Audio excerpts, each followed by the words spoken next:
இதனோடு தொடர்பான உங்களுக்கும் அதாவது நீண்ட காலம் கிட்டத்தட்ட 30 ஆண்டுகளுக்கு மேலாக ஒரு உள்நாட்டு யுத்தத்தை சந்தித்தவர்கள் மட்டுமல்ல, அந்த உள்நாட்டு யுத்தத்திலே எவை எவை சாத்தியமில்லை என்று சர்வதேச போரியல் நிபுணர்கள் கூறுவார்களோ அவை அத்தனையையும் ஈழத்தமிழர்கள் சாத்தியமாக்கிய ஒரு வரலாறும் உங்களுக்கு தெரியும்.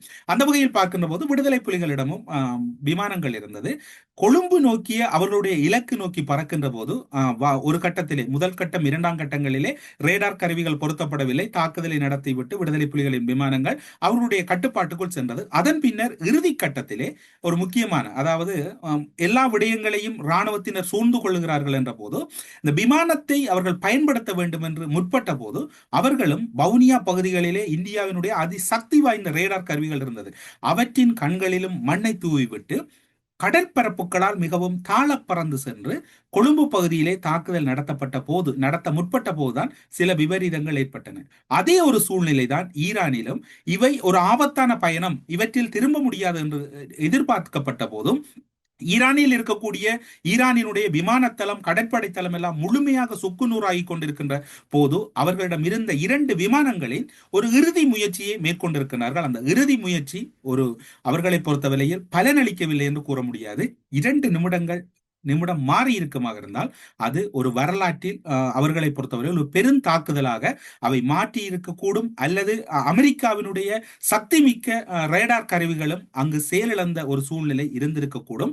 இவை இப்போது மாறுபட்ட ஒரு செய்தியாக இப்போது வந்திருக்கின்றன. ஆனால் ஈரானினுடைய அந்த தாக்குதல் முயற்சி என்பது இப்போது வரைக்கும் அமெரிக்க, இஸ்ரேல் புலனாய்வு அமைப்புகளால் ஒரு பெரும் பிரமிப்பாக பார்க்கப்படுகிறது. பெரும் ஆபத்தான ஒரு விடயமாக அவர்கள் இப்போதும் அச்சத்தில் இருக்கின்றார்கள். ஈரானை பொறுத்தவரையில் இப்போது விமானப்படை இல்லை என்று கூறினாலும் அதனையும் கூட அவர்களால் முழுமையால் நம்ப முடியாமல் இருக்கிறது. காரணம், இது ஒரு உண்மையான செய்தியா அல்லது இதற்கு மேலதிகமாக அவர்கள் நிலக்கீழ் பகுதியிலே எதுவும் விமானத்தை இயக்கக்கூடியவர்களா என்கின்ற சந்தேகம் இருக்கின்றது. விடுதலை புலிகளை பொறுத்தவரையிலும் அவர்கள் இறுதி கட்டத்திலே விமானப்படையை பயன்படுத்த வேண்டும் என்கின்ற ஒரு நிர்பந்தம் வருகின்ற போது, அந்த பகுதிகள் எல்லாம் இராணுவத்தினால் சுற்றி வளைக்கப்பட்ட போது அந்த விமானத்தை அவர்கள் கடற்பகுதியால் மிகவும் தாழ பறந்து சென்று கொழும்பு பகுதியிலே தாக்குதலுக்கு முற்பட்டார்கள்.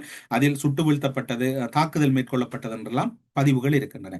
அதே ஒரு சூழ்நிலை தான் ஈரானிலும். விமானப்படை முழுமையாக அங்கு செயலிழக்கின்றது. விமானப்படையினுடைய விமானங்கள் அழிக்கப்பட்டு கொண்டிருக்கின்றன.